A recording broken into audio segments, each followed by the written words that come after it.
realmente la pregunta sería cómo de grande y cómo de relevante es la investigación que se hace en España en medicina de emergencia, ¿no?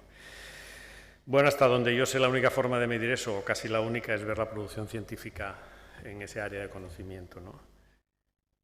Y cuando hacemos eso, pues nos encontramos con que realmente la producción científica en medicina de emergencia ocupa el último lugar. Como veis, es esa línea roja que está en la parte de abajo. Esa es la producción científica española desde el 75 hasta el 2004. No hay un análisis más reciente del 2004.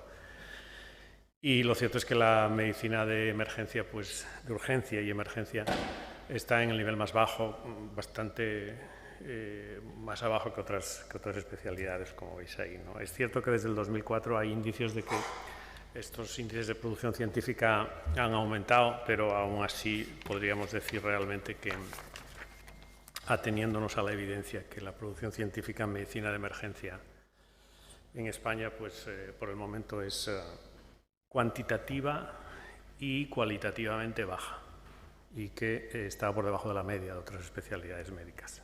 Y esto lo digo porque realmente el 95% de esa producción científica en medicina de emergencia es específica del ámbito de la urgencia hospitalaria o intrahospitalaria. Solo un 34% de toda esa producción científica en medicina de emergencia está publicada en inglés, y esto es una limitación importante en términos de visibilidad y de difusión. Y lo que es más preocupante, tiene un bajo o muy bajo factor de impacto. El promedio de factor de impacto de lo que se publica en España en medicina de emergencia es 1.11, es decir, en JCR, que es muy poco. Por tanto, tenemos una producción científica en medicina de emergencia cuantitativa y cualitativamente baja, ergo, asumo que se investiga poco, ¿no? ¿Y por qué? ¿Por qué se investiga tan poco en medicina de emergencia? Bueno, hay dos razones que casi... Yo soy epidemiólogo, no soy médico emergencista, ¿no? Soy médico especialista en medicina preventiva y salud pública, pero cuando le pregunto a compañeros como Rafa o compañeros como vosotros del área de la urgencia y de la emergencia, hay dos razones que sistemáticamente esgrimís, ¿no? La primera es que es más difícil investigar en medicina de emergencia que en otras áreas de la medicina o en otras especialidades, básicamente por la naturaleza de nuestro trabajo y por el contexto en el que se realiza nuestro trabajo. Bueno, esto es una argumentación que suena bien, pero no hay ninguna evidencia de esto, es decir, que permita sostenerla, ¿no? La segunda razón es un poco más técnica, igual de falsa, pero un poco más técnica. La segunda razón es que es muy difícil aplicar métodos epidemiológicos clásicos en el ámbito de la medicina de emergencia y particularmente de la emergencia prehospitalaria. Esto, como epidemiólogo, os aseguro que es una falacia. Es decir, el repertorio de métodos epidemiológicos de que disponemos para producir distintos niveles de evidencia científica es realmente muy amplio y os aseguro que permite cubrir cualquier campo de conocimiento. Por tanto, ya no vamos a poder seguir usando, digamos, estas dos razones, yo creo que por mucho más tiempo, ¿no? Yo creo que hay otras razones. La primera es que investigar cuesta dinero. No mucho en comparación con lo que cuesta, por ejemplo, la asistencia sanitaria, pero desde luego algo de dinero sí que cuesta, ¿no? Cuando examinas la financiación de la investigación, si la comparas, digamos, con el presupuesto de los sistemas sanitarios, te das cuenta que es, en general, en España, menos del 1% de lo que representa la masa salarial de los profesionales sanitarios, ¿no? Por tanto, nos gastamos bastante menos del 1% en nuestras instituciones sanitarias en investigar, ¿no? Por tanto, aunque investigar sea razonablemente barato en algunas cosas, pues digamos con menos de un 1% no podemos llegar a ningún lado, ¿no? Hay dos razones de peso también importantes, bien conocidas. Uno es que sin formación en investigación y sobre todo sin incentivos profesionales no se investiga. Eso es evidente. El tema de la motivación es particularmente relevante, yo creo. Es decir, los profesionales necesitan algún tipo de motivación para investigar. Bueno, los economistas dicen que los humanos nos movemos por incentivos, para todo. O sea, que entiendo que también para investigar, ¿no? En un trabajo que se va a publicar ahora, que que hicimos en nuestro ámbito digamos en el que básicamente intentábamos capturar los motivos que usaba la gente del ámbito de la medicina de urgencia y emergencia para investigar, pues nos encontramos con que realmente, bueno, quizás los números sean pequeñitos para verlos vosotros desde ahí, pero digamos el elemento más habitualmente mencionado para investigar en medicina de emergencia entre los profesionales de la medicina de emergencia y de urgencia, con una media del 4.54, era el interés personal en el tema. Y curiosamente los dos motivos que para un epidemiólogo como yo tendrían más peso están en el último y en el penúltimo lugar. En el último lugar está el nivel de controversia científica y clínica que hay sobre un tema, y en el anterior lugar la existencia de un insuficiente grado de conocimiento sobre ese tema. Es decir, investigáis fundamentalmente por interés personal en el tema. Esto está bien, es un incentivo como cualquier otro, y además es un incentivo poderoso, porque normalmente cuando uno tiene un interés personal en el tema, pues tiene otra serie de incentivos simbólicos para investigar, pero a menudo, al ser una cuestión o un incentivo de tipo personal, pues desaparece cuando tú tienes ciertos problemas con la organización o es difícil garantizar la sostenibilidad, por decirlo así, de esa investigación, cuando el motor principal es un interés personal. Sin embargo, yo creo que estamos todos de acuerdo en que investigar en medicina de emergencia es particularmente importante, y sobre todo particularmente importante para vosotros en un momento en el que se está creando la especialidad médica, ¿no? Hay como dos grandes grupos de razones para investigar en medicina de emergencia. Un primer gran grupo serían elementos más de contexto, más lo que yo podría llamar razones estratégicas para llevar a cabo este tipo de investigación, este área de conocimiento. Por ejemplo, generar conocimiento. Es decir, los sociólogos dicen que hay dos tipos de organizaciones, incluidas las sanitarias, por supuesto, las organizaciones que aprenden y las que no aprenden.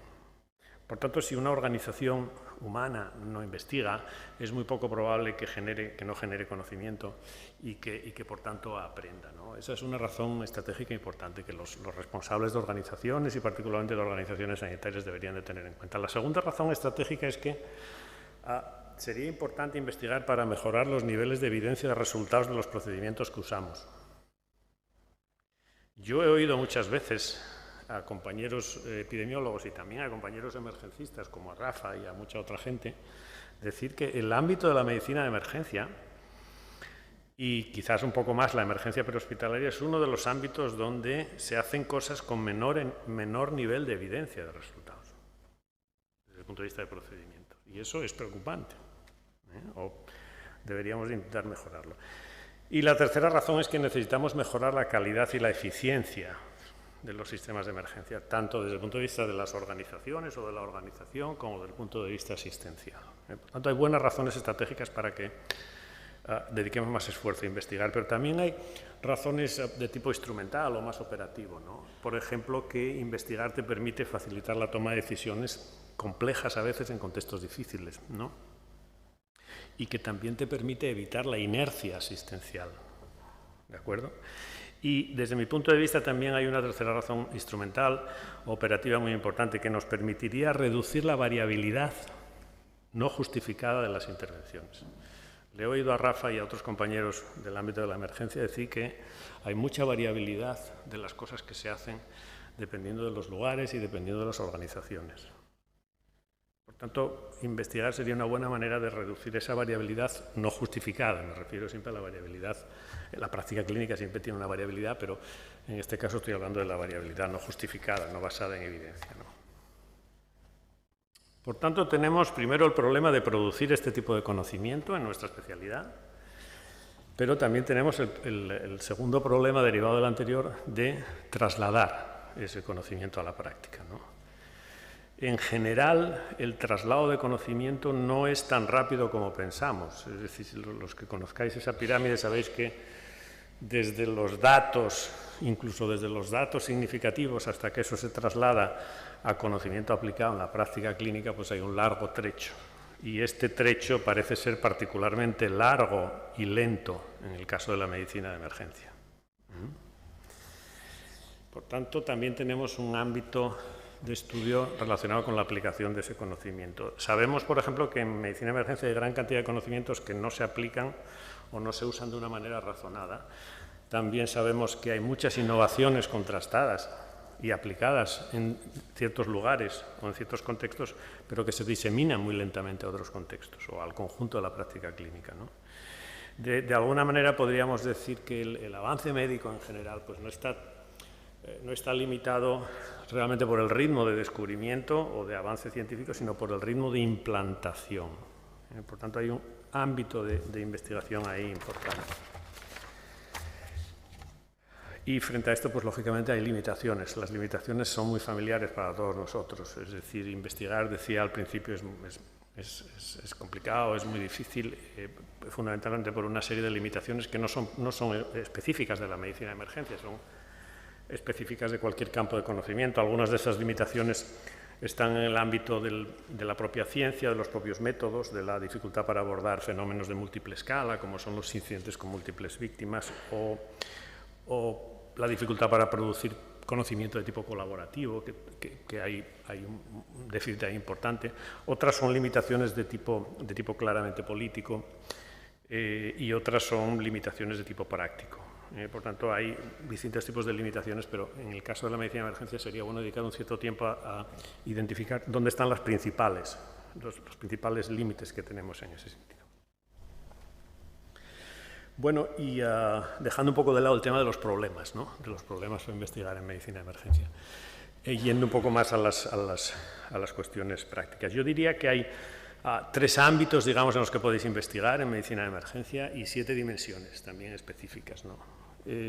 Los 3 ámbitos, pues yo diría que si seguimos el modelo tradicional de la planificación sanitaria, digamos que los 3 ámbitos de investigación podríamos investigar cómo es la estructura de vuestros dispositivos, en términos de recursos financieros, de recursos humanos, de adecuación de esos recursos, de distribución de esos recursos, etcétera, etcétera. Podríamos investigar cómo es el proceso que hacéis vosotros, es decir, en definitiva, cómo es el proceso asistencial, o podríamos investigar cuáles son los resultados de ese proceso asistencial, en términos de efectos sobre la salud de los pacientes o en términos de efectos sobre el sistema, etcétera, etcétera. Por tanto, en cualquiera de esos 3 ámbitos se podría investigar con relativa comodidad. Y también podríais investigar en 7 dimensiones, digamos. Yo diría que hay mucho que investigar en medicina de emergencia en cuanto a la eficacia de los procedimientos, en cuanto a la efectividad, por supuesto, que va ligada a la eficacia también, en cuanto a la eficiencia, en cuanto a la optimización, en cuanto a la aceptabilidad de los procedimientos, en cuanto a la legitimidad de los procedimientos, porque la emergencia no justifica cualquier cosa, no justifica hacer cualquier cosa, fuera, digamos, del cuerpo doctrinal de la medicina, ¿no? Y también en términos de equidad. Es decir, que hay 3 ámbitos de investigación y al menos 7 dimensiones posibles, ¿no? Y digamos que yo sugeriría empezar por algunas preguntas que se podrían usar como preguntas de investigación, ¿no? Por ejemplo, ¿en qué medida funcionan bien nuestros procedimientos actuales? ¿En qué medida estamos alcanzando nuestros objetivos? ¿Cuánta variabilidad hay en nuestros procesos? ¿Los cambios que hemos hecho tienen realmente un impacto? ¿Es el impacto que queríamos? ¿Esos impactos suponen una mejora? ¿Esos cambios se han sostenido o dependen, digamos, de quién esté al frente de la nave, ¿no? Por tanto, hay digamos, una relativamente larga lista de preguntas para investigar en medicina de emergencia, ¿no?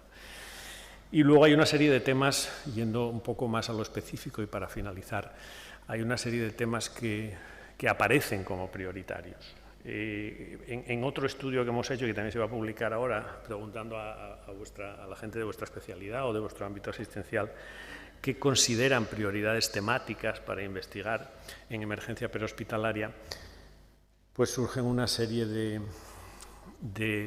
temas, de áreas temáticas o de tópicos muy claros, muy bien definidos. El primero que menciona o que mencionáis casi todos cuando os preguntamos es la investigación sobre códigos asistenciales específicos y sobre patologías dependientes del tiempo.